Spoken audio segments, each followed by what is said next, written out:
got Cody Summers in the 406, Ben Pesa in the 474, Nathan Hughes in the 486, Randy Shadle in the 488, and Jacob Anderson in the 499.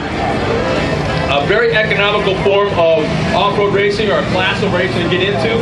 And you know what, real quick, as we take the green flag, what is this class all about? It's pretty much, I mean, an open class. This class is free. You see Pesa already early on trying to make that outside work. But it's so cool to start the day off with four-wheel drive trucks. They get up and go. There may be 6 of them, but you never know who's going to win at any given time. So getting the early hole shot once again, obviously, is a full sitter. Yeah, that's Nathan Hughes up front early on. Remember yesterday Ben Pesa, you see him on screen right now, and he had a little bit of mechanical issues. If you ask me, he was pretty fast in the beginning, lost a little bit of ground, but right now it looks like he is ready to try to take over that top spot. Yeah, just take Pesa long into the front of the pack. There's also, we'll talk about this throughout the morning and kind of elaborate as we go along. There's been a lot of changes that Chris Carlson and Todd Blasted have done this racetrack in the last 3 years. Off the left side of the course, that big uphill, that high bank curve. Lane. So a lot of changes to elaborate as we go on today, but it looks like, well, once again, Pesa is really, you know, he's being very patient. That's obvious. He's just taking his time. He's not trying to win the race at lap number 2. No, don't take nothing away from Nathan Hughes either, Scott. He's doing really a fine job up front. Ben Pesa, you're probably right. He knows that the halfway point will be coming a couple laps as Hughes just bonsais off the Fox Shocks rhythm section. We'll talk about that competition yell at halfway point. They couple and couple to that.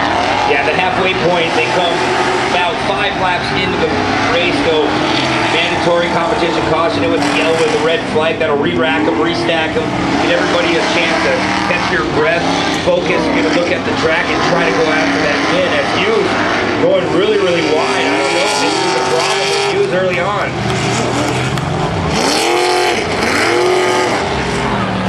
But no, that competition caution, I love that.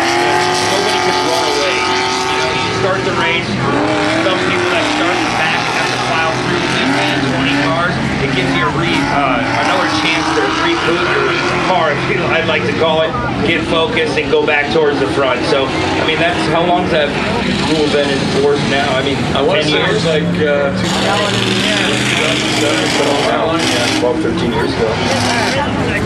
So, Pesa's our new leader. Not a very unusual spot we've seen him over the years, but like you saw yesterday, there was no running away. He had his hands for the entire race. Pretty economical class to involved in. Yeah, we see numbers upwards of 12, 13 cars at other tracks. It's a little bit of a tell here to Elk River, Minnesota, but Ben Pesa, he knows how to get this truck around in that 474 anger management car. The sound of it is pretty bad to the bone. That thing just gets up and falls. Yes, I don't know exactly what happened to that car, but he definitely has it figured out for this Saturday afternoon run.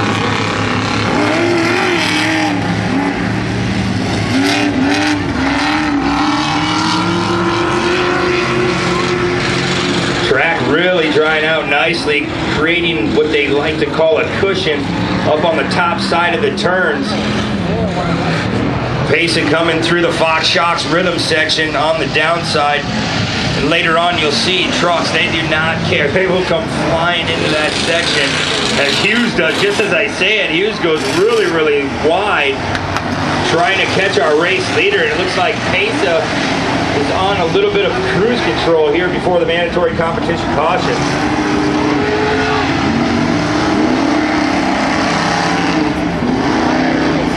Well, there's our first competition yellow of the afternoon, or I should say the morning. You see our flag man face Destiny throwing that red and yellow flag simultaneously. And in the meantime, also, Coach headquarters, Super Duty be on the track providing our pace vehicle driven by Richie Kulop, who incidentally, look closely, that is a Ford Super Duty pace vehicle.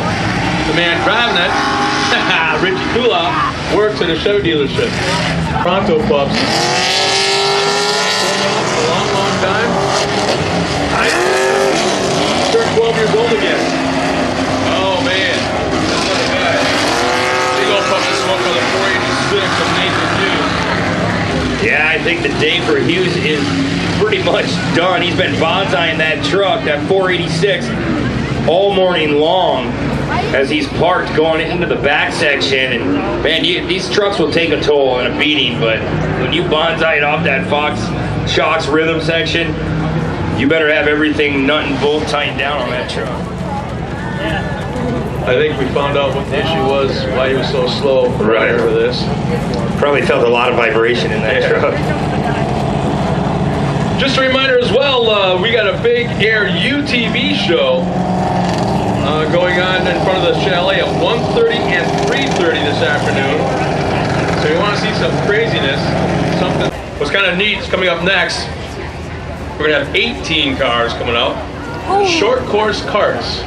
I've always kind of like to call them the pro kids. I mean, we got Pro Light, Pro 2, Pro 4, Pro Mod, Pro Stock UTVs. Why not Pro Kids?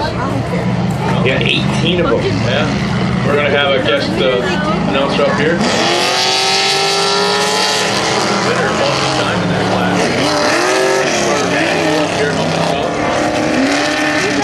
Back to green flag racing. Rich will pull that big bad Super Duty off to the side.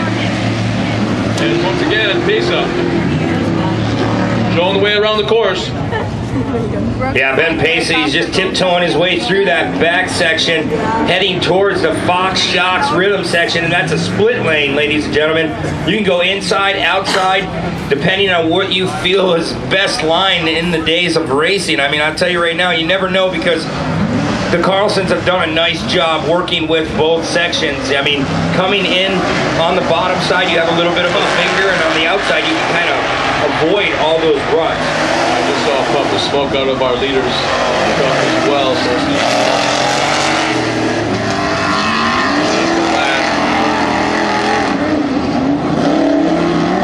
I don't see a white flag yet. Nope, not yet, but he's still got that green out. So I want to welcome everybody back home once again that's tuned in on ERXMotorpark.com/live. Thank you so much. I want to call out a couple guys I know that are watching. Nate Hunt from BF Goodrich has checked in. He must be having a slow day back at home, or a slow morning. Get to it. He's home. Why is he? He's not in a race. I can't believe he's not in Mexico. I can't believe he's, who knows where else he goes. But I would love to have just half of his frequent flyer miles.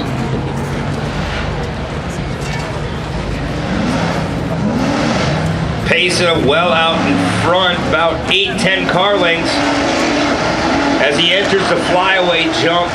As the day progresses, you'll see cars and trucks flying past that 100-foot mark, all the way down almost to that white tire when we get to the Pro 2, Pro 4 race.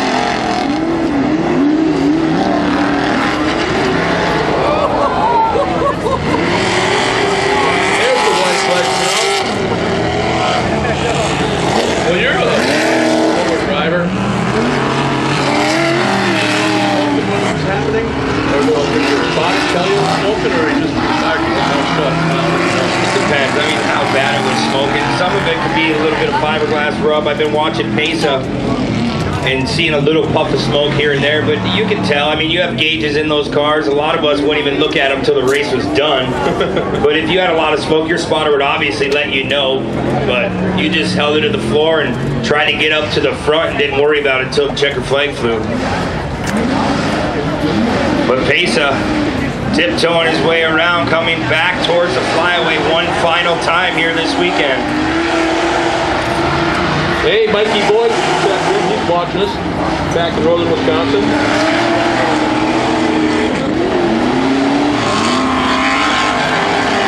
Pace's truck doesn't look like it's up to par as normally used to be in this class. I mean, normally he's well out front. It sounds sounds good. There's, I don't know, maybe something wrong. Just with the enough to front make end. it win. That's all that matters. Right. Take those checkered flags.